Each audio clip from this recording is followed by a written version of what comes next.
I started off wanting to canonize Anthony Watson, wanting to give him his proper place in the scheme of things, as I thought of it. Perhaps that impetus is still in here, in this paper, to some extent. But in the end, I thought it might be enough to share with you my experience of his music. Last year, with the Dissonance Quartet, I spent 6 months learning, rehearsing, and performing Watson's third string quartet. To perform, it's a kind of monolith, not huge in a temporal sense, certainly not a symphony, but intensely concentrated, 20 minutes in a single stretch. After each performance, we were both totally exhausted and electrified. The only thing I can compare it to as a performer is playing Shostakovich's Fifth Symphony, for me, a similarly terrifying buzz. And so I think it's my physical exposure to this music, rather than any theorizing about Watson's relative worth and importance in the canon, that is most strongly shaping my thoughts as they are laid down today. Consequently, this may be less of an analysis and more of a personal reflection. Nevertheless, I hope I will illuminate for you some new areas of interest in this music. Anthony Watson's third string quartet is an attempt to intersect two worlds, and perhaps to transcend them. The anger-soaked, propulsive, obsessive language of the opening that returns again and again in rupturing episodes, and against this, the interior, trapped, even catatonic stasis of the slow music that lies in between. I'll just play you a little bit of each of those.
Extreme action and inaction, violence and catatonia.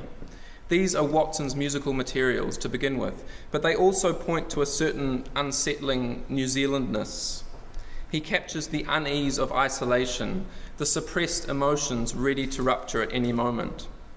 For me, it's also captured in Jane Campion's Top of the Lake, with its austere panoramas and irregular bursts of brutality, in Tony Fomerson's smoothed out figures of doom. Watson taps into the energies of emptiness. This polarity is a familiar trope in Watson's later music. In a less developed form, the three bagatelles for bassoon and string trio are analogous to the third quartet, enclosing stuck, slow music virtually at a standstill, with rapid contrapuntal flurries and limping dance rhythms. Watson's tightly focused 12-tone writing is governed by a row with very few melodic intervals, and I'll just play you the row.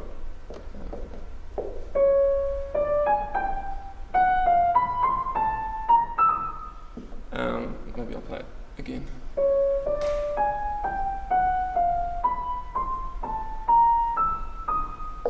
Seven minor seconds, 3 tritones, 1 minor third, and a single major second as the row swallows its tail. A reduced, dark compass of intervals, not a single major third or perfect fourth. One might even say a diminished compass. But these pointiest of intervals bring with them physicality, always restless and never resolved. The tritone in itself ensures polarity and extreme contour. Movement by a tritone takes us as far away from the initial pitch class as possible. With 3 tritones in the row, we are constantly being wrenched around 180 degrees, realigned to a new center. Compare this row to a Watson row from the first of the 3 bagatelles for bassoon and string trio.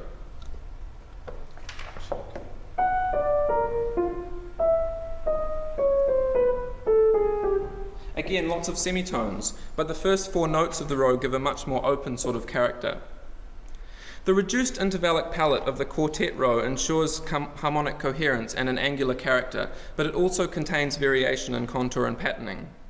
The 12-note row can be neatly divided into 3 subgroups of 4 pitches, each outlining a minor second, a tritone, and another minor second.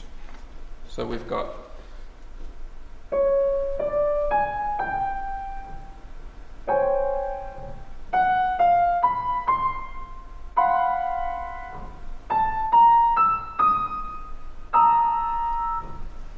while these subgroups all exact inversions or transpositions of each other, and they're all the same pitch class set as well, provide a very crystalline coherence, they join up in slightly different ways. There are cracks in between. If I start the row 2 notes later, I get 3 groups of semitone clusters, but all differently ordered.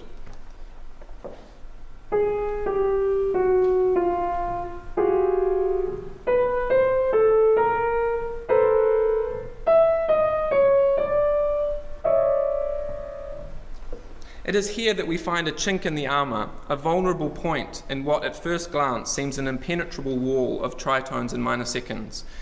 The minor third and major second, which initially appear almost inadvertent, perhaps point to a way forward. Perhaps they are even seeds of a lyrical melodic language beyond the tritone matrix. The impression many New Zealand composers have of Watson's music is that it is singularly angry, violent, incessant. And this is a fair impression too. The harsh intervallic choices, the jarring additive rhythmic structures, the close-knit fugues, the busy angular textures, the direct approach to dissonance, these are all facets of his music. And taken together in a linguistic onslaught like this, they might lead one to characterize Watson's music as grim and difficult, even insensitive. But this is not the whole picture. A closer listen reveals that the music is focused not only outwards in violence, but progressively inwards in reflection. More than half the third quartet's duration is taken up with slow music.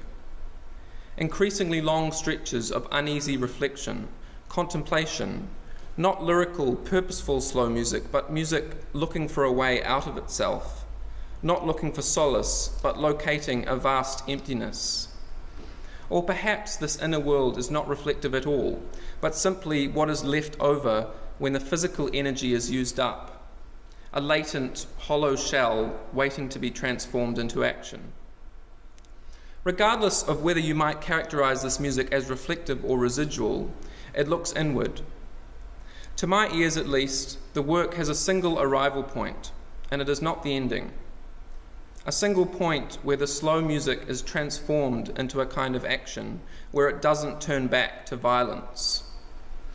After a stompy Shostakovich romp, complete with screeching parallel minor ninths and jarring cello accompaniment, the lyrical adagio molto near the end of the work, marked molto espressivo, seems like a foreign world.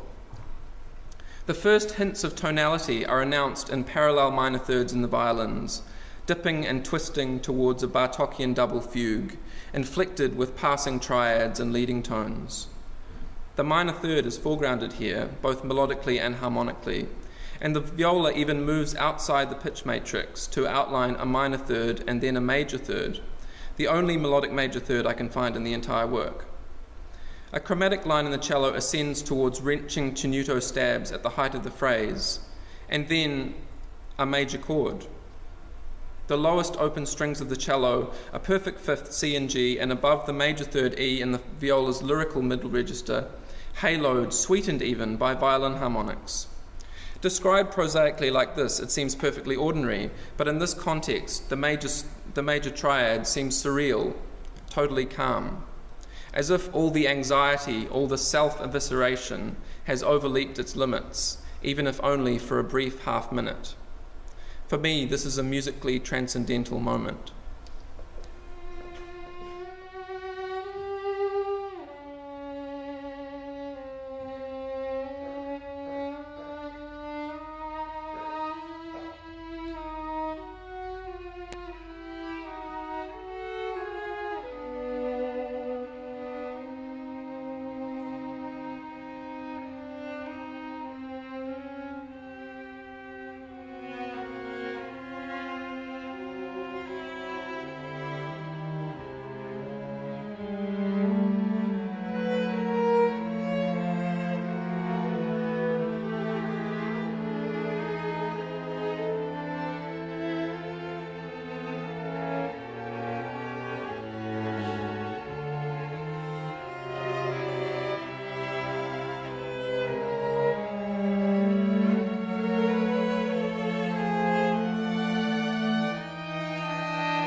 This is also where the spirit of Bartók is strongest. The previously faraway adagio is brought close, reshaped in vivid intimacy. This tender, quasi-tonal music is a sort of interior oasis in the harsh, acerbic landscape that constitutes the rest of the work. But we get stuck here, as if a nostalgic fragment is playing on loop, and this briefest of glimpses at the interior Watson, this tempo calmo, is soon swept up again in a manic layered ostinato texture punctuated with tritone after tritone. There's one last attempt to reclaim that interiority, but the final adagio molto is just a shell. Uneasy, barren, fragile, full of silence. We've returned to the hollow, neutral slow music of before. And it's precariously close to silence, thin harmonic pillars stripped of expression, joined by a haltering trill, wavering between pitch and noise. The energy of that trill somehow propels the music back into life. Rather than winding down completely, it winds up into pulse, but it's hard, expressionless, angular, uncompromising, inevitable. It's as if lyricism and tonality have failed, as if in the end they cannot possibly express what needs to be expressed here. If one were to visit New Zealand from a different time or place and attend closely to the music of our composers, one might think that that intersection point has passed, that these inner and outer energies that Watson deals with have been separated to be explored on their own terms. Our most prominent composers have carved their own niches, reached their own points of intersection, of divergence. At the innermost extreme, Samuel Holloway's music seems increasingly concerned with silence, with neutral musical objects, sound removed from the obligations of tension and teleology. Before his second string quartet, Impossible Songs, Holloway's overriding concern seemed to be linear, the movement of lines, counterpoint, inflection. But the third movement of Impossible Songs opened up a world of quasi-tonal harmony where chords were simply suspended in space, left to exist like objects in a mobile, indirectly connected by proximity. Recent works have taken this further, Hard Science, which you heard last night, and perhaps most controversially, Things, have explored more sound objects, more silence, in an increasingly more detached way, and our uncomfortable relationship to these things. Music's hollow, neutral points, not just as resting places in between episodes, but as sonic terrains to be explored in their own right. Other composers, too, have their own divergences and points of intersection. John Pasathis's Abhisheka might be described as one such point, perhaps the beginning of space opening up in that composer's work. But Holloway seems particularly engaged in the music of emptiness and in making deliberately neutral music objects at the focus of our attention and perhaps the focus of our boredom. One has to wonder whether this string quartet number 3 of Watson's would have been his turning point towards a different kind of language, inwards or outwards or upwards, or whether, like his slow music, the energy had been all used up. Watson left very little music behind, but what is left is intensely concentrated, with vivid trajectory and structure. This single work, with its severely constrained pitch language, manages to encompass a whole world of psychological experience for the listener. Not many works are able to look so acutely inwards, to dig under the surface, to examine the depths of a musical language.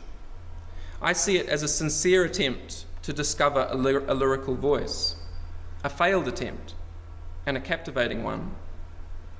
It's easy to see Watson as an angry outlier, but it's more compelling, I think, to place him at the centre of things, at the centre of the New Zealand experience. And I'm just going to play a clip to finish.